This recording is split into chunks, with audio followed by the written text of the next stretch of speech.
اسی طرح صحابی رسول مصعب بن عمیر رضی اللہ تعالیٰ عنہ یہ بھی شہید ہوئے۔ ان لوگوں کی ماں کی شہادت کے بعد تجہیز و تکفین کے لیے جب ان کے پاس تلاش کیا گیا، بمشکل ایک چادر ملی، اور چادر بھی کیسی کہ اگر سر کو ڈھانک دیا جائے تو پیر کھل جائے، اور پیر کو ڈھانک دیا جائے تو سر کھل جائے۔ نبی کریم صلی اللہ علیہ وسلم نے صحابہ کرام رضوان اللہ علیہم اجمعین سے فرمایا کہ چادر سے سر کو ڈھانک دو اور ان کے پیر کو اذخر کی جو گھاس آتی ہے اس گھاس سے جو ہے ان کے پیروں کو جو ہے ڈھانک دو۔ یہاں دیکھیے کیا صحابہ کرام رضوان اللہ علیہم اجمعین کے لیے مشکل تھا کہ وہ کوئی ایسا کپڑا لاتے کہ جس سے ان کے پیر بھی ڈھک جائیں؟ کوئی مشکل نہیں تھا، لیکن نبی کریم صلی اللہ علیہ وسلم نے یہ تعلیم دی کہ جہاں تک ہو سکے تجہیز و تکفین میت کے رأس المال میں سے ہو اور ہونا چاہیے۔ تو اسی لیے تقسیم میراث سے پہلے عائد ہونے والا حق تجہیز و تکفین ہے۔ تجہیز و تکفین کے بعد عائد ہونے والا دوسرا بڑا حق قرض کی ادائیگی۔ مرنے والے پر اگر قرض ہے، میت نے کسی سے قرض لیا تھا، اس کے رشتہ داروں، اس کے وارثین اور اس کی اولاد کا یہ حق بنتا ہے کہ معلوم کریں کہ یہ جو متوفی شخص ہے اس پر کن کن لوگوں کا قرض عائد ہوتا ہے، اور رشتہ داروں کی ذمہ داری بنتی ہے۔ اپنے متوفی رشتہ دار کی خیر خواہی کا تقاضا ہے کہ سب سے پہلے قرض ادا کیا جائے، سب سے پہلے قرض ادا کیا جائے، اور وہ بھی جلدی ادا کیا جائے، قرض کی ادائیگی میں تاخیر نہ ہو۔ اللہ کی قسم ایک دن کی بھی تاخیر نہ ہو، ایک دن کی بھی تاخیر نہ ہو، اس لیے کہ جب تک قرض کی ادائیگی نہیں ہوتی اس کی جان معلق رہتی ہے۔ نبی کریم صلی اللہ علیہ وسلم کی خدمت میں ایک جنازہ لایا گیا،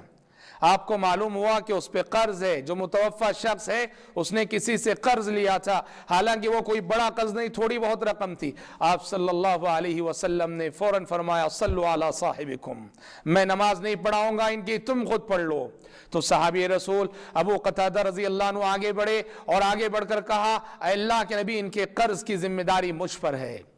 ان کے قرض کی ادائیگی کی ذمہ داری مجھ پر ہے، میں ان کا قرض ادا کروں گا۔ جب ابو قتادہ رضی اللہ عنہ نے قرض کی ذمہ داری لے لی، جب نبی کریم صلی اللہ علیہ وسلم نے نماز پڑھائی، اور ابو قتادہ کہتے ہیں کہ دوسرے دن جب نبی کریم صلی اللہ علیہ وسلم سے ملاقات ہوئی، آپ نے مجھ سے پوچھا ادا کیا کہ نہیں قرض تم نے؟ غور کرو، ایک دن کی تاخیر بھی نبی کریم صلی اللہ علیہ وسلم نے گوارا نہ کی۔ اس لیے جو رشتہ دار میت کے خیر خواہ ہیں، اگر واقعی معنوں میں وہ خیر خواہ ہیں تو اور ہمدرد ہیں، ان کی ذمہ داری بنتی ہے۔ اولاد ہے، اس کے اولاد ہونے کا فرض بنتا ہے، حق بنتا ہے کہ سب سے پہلے اپنے والد یا اپنی والدہ جو بھی متوفی شخصیت ہے ان پر عائد ہونے والا قرض ادا کیا جائے۔ اگر میت کا چھوڑا ہوا مال پورا قرض میں چلا جا رہا ہے تو سارا مال قرض کی ادائیگی میں جائے گا، وارثین کا کوئی حق نہیں رہے گا اس مال میں۔ قرض کی ادائیگی کے بعد جتنا مال بچتا ہے وہی مال وارثین میں تقسیم ہوگا۔ یہ غلط ہے، آج بڑے افسوس کے ساتھ کہنا پڑتا ہے کہ میت کا انتقال ہوتا ہے، مال کی ہوس ایسی ہوتی ہے، اولاد میں، بچوں میں، رشتہ داروں میں ٹوٹ پڑتے ہیں مال پہ، ایسے جیسے بھوکے لوگ دسترخوان پہ ٹوٹ پڑتے ہیں، اور حالانکہ ان میں سے بہت سارے جانتے ہیں کہ میت پر بہت سارے قرض کی ذمہ داری بھی ہے، لیکن اس ذمہ داری کا احساس بہت کم لوگوں کو ہوتا ہے، اور یہ دراصل نتیجہ ہوتا ہے میت کی تربیت نہ کرنے کا۔ باپ ہے، انتقال کیا ہے، وہ اگر اپنی اولاد کی صحیح دینی تربیت نہ کرے، صحیح اسلامی تربیت نہ کرے، اس کا خمیازہ کئی صورتوں میں بھگتنا پڑے گا، جس میں سے ایک شکل یہ ہے کہ انتقال کے بعد یہ اولاد اتنی بے درد بنے گی اور ہماری خیرخواہی سے اتنی دور رہے گی، ہماری آخرت کی فکر اس اولاد کو نہ ہوگی، ہمارے تربیت نہ کرنے کے نتیجے میں ہماری آخرت کی فکر نہ ہوگی، وہ مال بٹورنے میں، مال تقسیم کرنے میں، مال جمع کرنے میں لگ جائے گی، حالانکہ اسے معلوم ہوگا کہ ہمارے والد پر قرض کی ذمہ داری ہے اور میت قرض کو ادا اور رشتہ دار قرض کو ادا نہیں کرتے ہیں۔ تو لہٰذا مال کی تقسیم سے پہلے پہلا حق تجہیز و تکفین کا، اور دوسرا حق قرض داروں کا۔ قرض کی ادائیگی کے بعد مال کی تقسیم ہوگی، اور اس سے پہلے ایک اور حق بھی ہے، وہ بھی یاد رکھ لینا۔ وہ کیا ہے؟ قرض کی ادائیگی کے بعد دیکھا جائے گا میت کی کوئی وصیت ہے کیا، میت کی کوئی وصیت ہے کیا دیکھا جائے گا۔ تیسرا حق، میت کی اگر کوئی وصیت ہے، اور ابھی میں آپ کے سامنے تفصیل سے وصیت کے سلسلے میں بھی بتانے والا ہوں، اگر وصیت ہے تو قرض کی ادائیگی کے بعد تیسرا نمبر آتا ہے وصیت کا۔ وصیت پوری کی جائے گی، وصیت کی تنفیذ ہوگی، اور وصیت کے بعد جو مال بچتا ہے اس مال کو رشتہ داروں کے درمیان تقسیم کیا جائے گا ان تفاصیل کے مطابق جو تفاصیل کے ابھی آپ کے سامنے بالاختصار میں نے ذکر کی تھیں۔ بطور مثال، اس لیے کہ میں نے سارے رشتہ داروں کی بات نہیں بتائی، مثال کے طور پر میں نے شوہر اور بیوی کے بارے میں بتایا اور اولاد کے بارے میں آپ کو بتایا تھا۔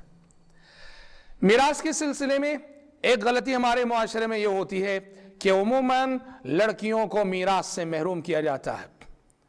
میراث سے لڑکیوں کو محروم کیا جاتا ہے، میراث میں صرف لڑکوں کو حق دیا جاتا ہے، اور یہ بھی ہمارے معاشرے میں عورت پر ظلم کی ایک شکل ہے۔ ہمارے معاشرے میں جو جاہلانہ تصورات پائے جاتے ہیں ان میں سے ایک تصور ہے یہ، لڑکی کے سلسلے میں مشہور یہ ہے کہ اس کی ہم نے شادی کر دی، شادی میں جو خرچ کرنا تھا خرچ کر دیا، شادی میں اسے جو دینا تھا دے دیا، اس لیے اب ہم ہمارے باپ کے مال میں سے ہماری بہنوں کو نہیں دیں گے۔ بھائی لوگ کہتے ہیں،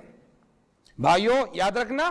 شادی سیدھی سادی کرنے کی شریعت نے تعلیم دی تھی، شادی میں لاکھوں روپے کروڑوں روپے اڑانے کی تعلیم شریعت نے نہیں دی تھی۔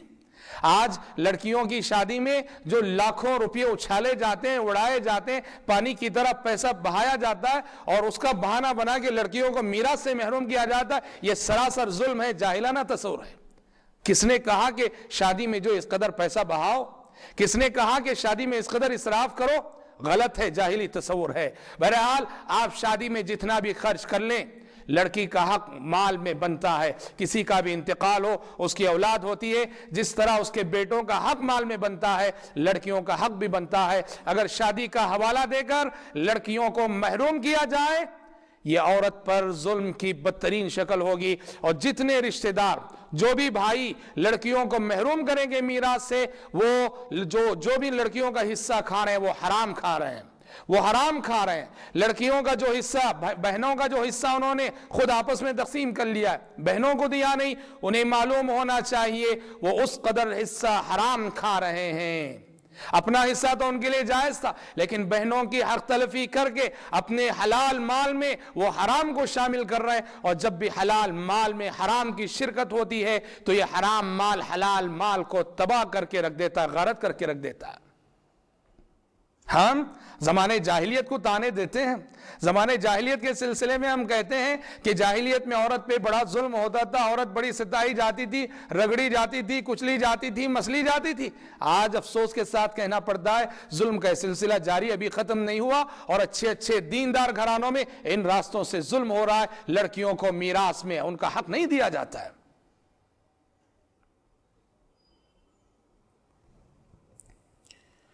اور ایک اور مسئلہ یہ بھی کہ بسا اوقات اولاد میں سے کوئی اولاد نافرمان نکلتی ہے، والدین کی اطاعت گزار نہیں ہوتی ہے، یا یوں کہیے کہ کسی اولاد نے والدین کی خدمت کی، کسی نے خدمت نہیں کی، یا کسی اولاد نے والدین کی زیادہ خدمت کی، کسی نے کم کی، تو اولاد کی اطاعت و فرما برداری اور ان کی خدمت گزاری کے پیش نظر مرنے والا وصیت کر کے جاتا ہے کہ میرے فلاں بیٹے کو زیادہ مال دے دیا جائے اور فلاں بیٹے کو کم دیا جائے، یا فلاں بیٹے کو دیا جائے فلاں بیٹے کو نہ دیا جائے، یا وصیت کرے نہ کرے باپ کے مرنے کے بعد بھائی اس بنیاد پہ آپس میں لڑتے ہیں۔ ایک بھائی کہتا ہے کہ میں نے ہمارے والد کی زیادہ خدمت کی ہے، مجھے زیادہ مال ملنا چاہیے، اور جس نے خدمت نہیں کی اس کو سرے سے محروم کر دیا جاتا ہے کہ تو نے خدمت نہیں کی اس لیے تو اکثر محروم ہے، یا اسے کم دیا جاتا ہے۔ بھائیو، جس نے اطاعت گزاری نہیں کی والدین کی وہ گنہگار ہے، اس کے گناہ کا وبال اللہ کے پاس۔ جس نے خدمت نہیں کی والدین کی وہ اللہ کے پاس پکڑا جائے گا، وہ اللہ کے پاس ذمہ دار ہے، لیکن اس کو بنیاد بنا کر ہم اس کو میراث سے محروم نہیں کر سکتے۔ جو خدمت گزار ہے اس کا اجر و ثواب اللہ کے پاس ہے، وہ اپنی خدمت کا حوالہ دے کر میراث میں دوسرے بھائیوں سے زیادہ نہیں لے سکتا۔ تقسیم میراث تمام بھائیوں کے درمیان، تمام بیٹوں کے درمیان مساویانہ ہونی چاہیے۔ اسی طرح بھائیوں، میراث کے سلسلے میں ایک غلطی ہمارے معاشرے میں یہ بھی ہوتی ہے کہ لوگ شریعت کے اس نظام میراث کو چھوڑ کر لوگ عدالتوں کو جاتے ہیں، کورٹ جاتے ہیں، اس لیے کہ کورٹ کا اپنا نظام ہے، عدالتوں کا اپنا قانون ہے۔ مثال کے طور پر کورٹ کے حساب سے دادا کے مال پر پوترے کا زیادہ حق ہوتا ہے، دادا کے مال پر پوتے کا زیادہ حق بنتا ہے بیٹے کے رہتے ہوئے بھی، جبکہ شرعی اعتبار سے دیکھا جائے اگر بیٹا ہے تو دادا کے مال میں پوتے کا کوئی حصہ نہیں، اگر بیٹا ہے تو دادا کے مال میں پوتے کا کوئی حصہ نہیں ہے اور کوئی حق نہیں ہے، جبکہ آج کا جو قانون ہے، انسانوں کا بنایا ہوا قانون جو عدالتوں میں چلتا ہے، دادا کے مال میں پوتے کا بڑا حق بنتا ہے۔ تو کہنا یہ کہ آج کے نظام میں شریعت کی خلاف ورزیاں ہیں۔ عدالت کچھ ایسے رشتہ داروں کو دیتی ہے عدالت کہ جن رشتہ داروں کو شریعت میں کوئی حصہ نہیں، اور عدالت ایسے رشتہ داروں کو محروم کرتی ہے آج جن کو شریعت نے دیا ہے، حق دیا، محروم نہیں کیا ہے۔ اور آج بہت سارے نام نہاد مسلمان محض اس بنا کہ شرعاً ان کو حق نہیں مل رہا ہے اور عدالت کو جانے سے ملتا ہے، عدالت کے دروازوں کو کھٹکھٹاتے ہیں، جو کہ الحکم بغیر ما انزل اللہ، یعنی اللہ تعالیٰ کی نازل کردہ شریعت کے مطابق فیصلے کرنے کے بجائے انسانوں کے بنائے ہوئے وضعی قوانین کی روشنی میں اپنے مسئلے حل کرنا۔ اور اتنا بڑا جرم ہے، قرآن نے کہا وَمَن لَّمْ يَحْكُم بِمَا أَنزَلَ اللَّهُ فَأُولَٰئِكَ هُمُ الكافرون ومن لم يحكم بما انزل الله فاولئك هم الظالمون ومن لم يحكم بما انزل الله فاولئك هم الفاسقون۔ جو اللہ کی نازل کردہ شریعت کے مطابق فیصلہ نہ کرے وہ ظالم ہے، وہ فاسق ہے، وہ کافر ہے، کہتا ہے قرآن مجید۔ بھائیوں، میراث سے تعلق رکھنے والا ایک مسئلہ وصیت کا بھی ہے۔ شریعت نے میت کو جو مرنے والا ہوتا ہے اس کو وصیت کی اجازت دی ہے کہ اپنے مال میں اگر وہ وصیت کرنا چاہتا ہے، کسی مدرسے کو دینا چاہتا ہے، اپنی آخرت کے لیے، اپنی آخرت بنانے کے لیے غریبوں میں تقسیم کرنا چاہتا ہے، کسی مسجد کو دینا چاہ رہا ہے، بہرحال خیر کے کسی بھی کام میں خرچ کرنا چاہتا ہے، تو شریعت نے میت کو اپنے مال کے 1/3 حصے میں حق دیا ہے وصیت کا، مال کے 1/3 حصے میں وصیت کا حق دیا ہے۔ مرنے والا وصیت کر سکتا ہے، ہاں شرط یہ ہے اس کی وصیت مال کے 1/3 حصے سے زیادہ نہیں ہونا چاہیے۔ فرض کرو کہ زید ہے، انتقال کر رہا ہے اور اس کے پاس 30 لاکھ روپے ہیں اور زید وصیت کرنا چاہ رہا ہے، اپنی آخرت کے سلسلے میں صدقہ کرنا چاہ رہا ہے، غریبوں کو دینا چاہ رہا ہے، بہرحال کچھ بھی کرنا چاہ رہا ہے، زید کو حق بنتا ہے اس 30 لاکھ روپے میں سے 10 لاکھ میں، جو کہ اس کے مال کا 1/3 حصہ، 1/3 حصہ ہے، وہ اپنے 10 لاکھ روپے میں وصیت کر سکتا ہے۔ 10 لاکھ سے زائد میں اگر وصیت کرے اس کی وصیت نافذ نہ ہوگی، زیادہ سے زیادہ وہ وصیت 10 لاکھ میں کر سکتا ہے، 1/3 مال میں کر سکتا ہے، باقی 2/3 مال اس کے رشتہ داروں کا حق بنتا ہے۔ اور اس وصیت میں شریعت نے یہ بھی بتا دیا ہے کہ شرعاً جن رشتہ داروں کو اس کے انتقال کے بعد خود بخود حق ملنے والا ہے، بیٹا بیٹی وغیرہ وغیرہ، ان کو تو خود بخود ملنے والا ہے، ان کے حق میں وصیت کرنا ناجائز ہے۔ بیٹے کو خود ملے گا شرعاً مال، اور باپ مزید اس پر وصیت کر جائے کہ میرے فلاں بیٹے کو میرے وصیت کے مال میں سے اتنا مل جائے، نہیں۔ نبی کریم صلی اللہ علیہ وسلم فرماتے ہیں ان اللہ اعطى كل ذي حق حقه فلا وصیۃ لوارث، اللہ تبارک و تعالیٰ نے ہر حقدار کو اس کا حق دے دیا ہے، لہذا کسی وارث کے لیے وصیت جائز نہیں ہے۔ شریعت نے 1/3 مال میں وصیت کی گنجائش رکھی ہے، اور اس گنجائش کا فائدہ کیا ہے؟ اس گنجائش کا فائدہ یہ ہے کہ بسا اوقات کچھ رشتہ دار ایسے ہوتے ہیں کہ جو محتاج ہوتے ہیں، غریب ہوتے ہیں، اور مرنے والا سمجھ رہا ہوتا ہے کہ وہ مال کے حقدار ہے، مگر شرعاً انہیں مال نہیں مل رہا ہوتا ہے۔ کیسے؟ مثلا زید ہے، زید کے 2 بیٹے ہیں، دونوں بیٹوں کی شادی ہو گئی، فرض کرو کہ زید کا ایک بیٹا بکر ہے، زید کا ایک بیٹا عمر ہے، دونوں بیٹوں کی اس نے شادی کر دی، دونوں بیٹوں کو اولاد ہوئی، بکر کی بھی شادی ہوئی، اس کی اولاد ہوئی، عمر کی بھی شادی ہوئی، اولاد ہوئی، اور بعد میں ہوا یہ، اللہ کا کرنا یہ ہوا کہ بکر کا انتقال ہو گیا، مثلا بکر کا انتقال ہو گیا، یعنی زید کے ایک پہلے لڑکے کا انتقال ہو گیا، ٹھیک ہے، اب جب زید کا انتقال ہوگا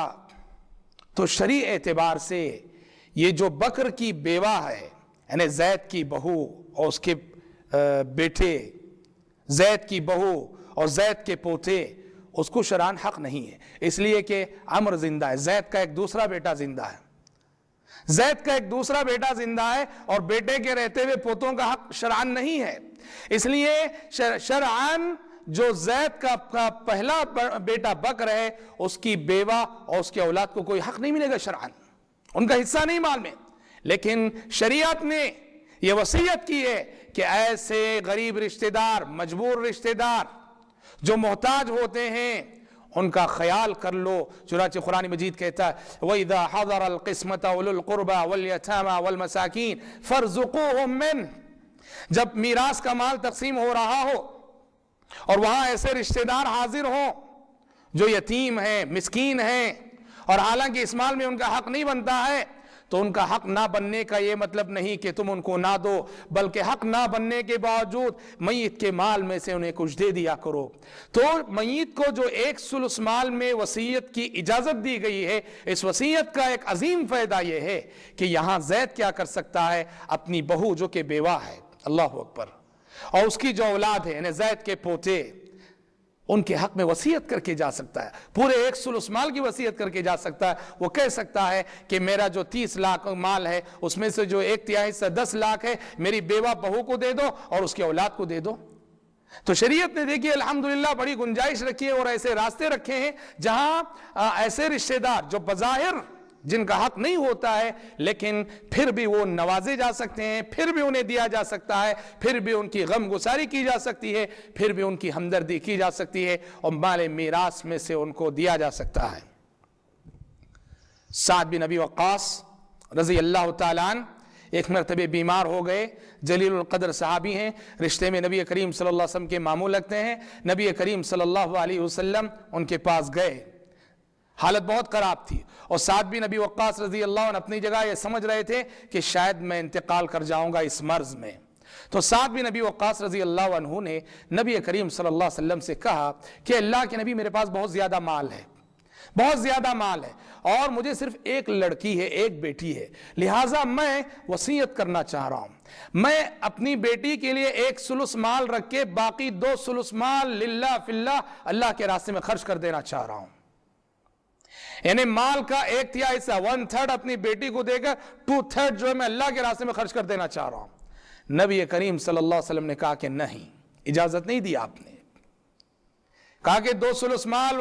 وصیت کرنے کی اجازت نہیں ہے تمہیں۔ تو حضرت سعد بن ابی وقاص رضی اللہ عنہ نے پوچھا اللہ کے نبی تب تو نصف مال، میرے مال کا آدھا حصہ میری بیٹی کے لیے اور آدھا حصہ جو ہے میں فی سبیل اللہ وصیت کر جاتا ہوں۔ آپ صلی اللہ علیہ وسلم نے اجازت نہیں دی، کہا کہ نصف مال کی بھی وصیت نہیں کر سکتے۔ سعد بن ابی وقاص رضی اللہ عنہ نے کہا تب اللہ کے نبی ثلث، یعنی کیا میں اپنے مال کے 1/3 حصے میں 1/3 میں وصیت کر سکتا ہوں؟ آپ صلی اللہ علیہ وسلم نے کہا ہاں، الثلث والثلث کثیر، کہا کہ ہاں 1/3 مال میں تم جو خرچ کرنا چاہتے ہو، صدقہ کرنا چاہتے ہو، خیرات کرنا چاہتے ہو، 1/3 مال میں کر لینا۔ پھر آپ نے کہا والثلث کثیر، حالانکہ ساتھ 1/3 بھی زیادہ ہے، اس لیے اہل علم نے کہا ہے کہ 1/3 مال میں وصیت جائز ضرور ہے، لیکن 1/3 کو بھی اللہ کے نبی صلی اللہ علیہ وسلم نے زیادہ قرار دیا ہے، اس لیے افضل اولا بہتر یہ ہے کہ ذرا وصیت 1/3 سے بھی ذرا کم کی جائے۔ پھر آپ صلی اللہ علیہ وسلم نے حضرت سعد بن ابی وقاص رضی اللہ عنہ سے فرمایا کہ انت ورثتك اغنیاء خیر من ان تذرهم عالة يتكففون الناس، کہا کہ سعد بن ابی وقاص تم اپنے رشتہ داروں کو اپنے بعد مالدار چھوڑ جاؤ، یہ بہتر ہے اس بات سے کہ تم اپنے رشتہ داروں کو اپنے بعد غریب چھوڑ جاؤ کہ وہ تمہارے بعد لوگوں کے سامنے ہاتھ پھیلاتے پھریں، مانگتے پھریں۔ غور کرو سبحان اللہ، ہماری شریعت نے کیسی حکیمانہ تعلیمات دی ہیں کہ مرنے والے کو، کسی بھی باپ کو، کسی بھی سرپرست کو خیال رکھنا چاہیے کہ میرے پاس اگر مال ہے، اللہ نے مال دیا ہے، وہ اپنی اولاد کی فکر کرے کہ میرے بعد میری اولاد بے گھر نہ ہو جائے، در بدر کی ٹھوکریں نہ کھائیں، جانے سے پہلے دنیا میں کچھ انتظام کر کے جاؤ۔ کتنی بڑی بات آپ نے فرمائی۔ آپ نے سعد بن ابی وقاص کو دو سلس مال کی وصیت کی اجازت اس لیے نہیں دی، تمہاری اولاد کا حق ہے، تمہاری اولاد کے لیے زیادہ مال چھوڑ جاؤ تاکہ تمہاری اولاد بے نیازی کی زندگی گزارے، ایسا نہ ہو کہ تم پورا مال فی سبیل اللہ خرچ کر دو اور تمہارے بعد تمہاری اولاد لوگوں کے سامنے ہاتھ پھیلاتے ہوئے پھرے۔ اس حدیث سے معلوم ہوا کہ ایک ثلث سے زیادہ مال میں وصیت نہیں کر سکتے، ہم ایک ثلث مال میں زیادہ سے زیادہ وصیت کر سکتے ہیں، اور ویسے بھی وصیت کرنا کوئی ضروری بھی نہیں۔ زید مثلا مال ہے اور وہ کوئی وصیت نہیں کرنا چاہتا، وہ چاہتا ہے کہ سارا مال اس کے رشتہ داروں میں، اس کے وارثین میں تقسیم ہو جائے، کوئی بات نہیں۔ اگر وصیت کرنے کا ارادہ ہے، کسی کا ارادہ ہے وصیت کرنے کا، وہ کسی مسجد کے لیے وصیت کرنا چاہ رہا ہے، کسی مدرسے کے لیے وصیت میں دینا چاہ رہا ہے رقم، کسی مجبور کے لیے، کسی مسکین کے لیے، کسی یتیم کے لیے دینا چاہتا ہے، تو ایسی صورت میں شریعت کا ایک حکم یہ بھی کہ جب سے وصیت کرنے کا ارادہ ہو، عزم ہو، اس کے بعد سے 3 راتیں بھی بنا وصیت کے نہیں گزرنی چاہیے، وصیت کو لکھنا چاہیے۔ وصیت کو لکھنے کا حکم دیا آپ صلی اللہ علیہ وسلم نے، وصیت کو لکھ کے رکھنا چاہیے۔ آپ نے فرمایا 3 راتیں بھی وصیت لکھے بغیر نہیں گزرنا چاہیے۔ یقین لوگوں کے لیے جو وصیت کرنا چاہتے ہوں، اپنے مال میں وصیت کا ارادہ رکھتے ہیں، ان کے لیے، جو وصیت نہیں کرنا چاہتے ان کے لیے کوئی مسئلہ نہیں۔ صحابی رسول عبداللہ بن عمر رضی اللہ تعالیٰ عنہما، اس حدیث کے بموجب ان کے بارے میں آتا ہے کہ عبداللہ بن عمر رضی اللہ تعالیٰ عنہما انہوں نے اپنی وصیت لکھ رکھی تھی، اور سوتے ہوئے ان کے تکیے کے ان کے سرانے ہوا کرتی تھی وصیت۔ مال کی جو وصیت تھی انہوں نے اس حدیث کی تعمیل میں لکھ رکھی تھی اپنی زندگی میں، اور ہر دن سوتے ہوئے وصیت ان کے سرانے ہوتی تھی۔ اور ہم اہل علم کے بارے میں بھی پڑھتے ہیں، اہل علم اپنے کسی بھی چیز کی وصیت کرنا چاہتے ہیں، خصوصاً مالی مسائل، مالی حقوق کی، وہ جو ہے جب سے ان کا ارادہ ہوتا ہے تبھی کر دیتے ہیں۔ علامہ البانی رحمۃ اللہ علیہ نے اپنی وصیت اپنی وفات سے 15-20 سال پہلے لکھ رکھی تھی۔ اس لیے نبی کریم صلی اللہ علیہ وسلم فرماتے ہیں اگر وصیت کرنے کا ارادہ ہو کسی کا تو وصیت لکھ کے رکھ دینا چاہیے، اس پر گواہ بنانا چاہیے، گواہوں کے دستخط کے ساتھ۔ اس سے کیا ہوگا کہ آئندہ اولاد میں جھگڑے نہیں ہوں گے،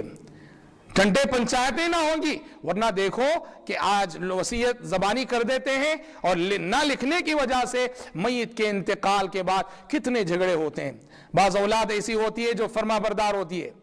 باپ کی وصیت کی تنفیذ کرنا چاہتی ہے، باپ کی وصیت پہ عمل کرنا چاہتی ہے، لیکن اس کے پاس کوئی ثبوت نہیں رہتا، اس لیے کہ باپ نے زبانی وصیت کی ہے۔ اور کوئی اولاد ایسی بے دین ہے، بس چونکہ تحریری وصیت نہیں ہے اس وجہ سے اس کو بہانہ بنا کر کورٹ میں جا کے یہ شہادت دیتی ہے اولاد کہ ہمارے باپ نے کوئی وصیت نہیں کی ہے۔ تو اس لیے وصیت اگر کرنے کا ارادہ ہے، شریعت نے اسے لکھنے کی تلقین کی، اور وہ لکھنے کے لیے موت کے انتظار کی بھی ضرورت نہیں، بلکہ صحت کی حالت میں، تندرستی کی حالت میں جب ارادہ ہوا فوراً وصیت لکھوا دینا چاہیے۔ اور وصیت لکھواتے ہوئے اس بات کا بھی خیال رہنا چاہیے کہ سب سے پہلے مالی معاملات کی وصیت کرنے سے پہلے وصیت کرنے والے کو چاہیے کہ اپنی آل و اولاد کو، اپنے بیوی بچوں کو سب سے پہلے دین پر قائم رہنے، توحید پر قائم رہنے، نمازی بننے اور دین کے تقاضوں کو پورا کرنے کی سب سے پہلے وصیت کرے۔ انبیاء علیہ السلام کی سنت ہے یہ، انبیاء علیہ السلام کا دستور ہے یہ۔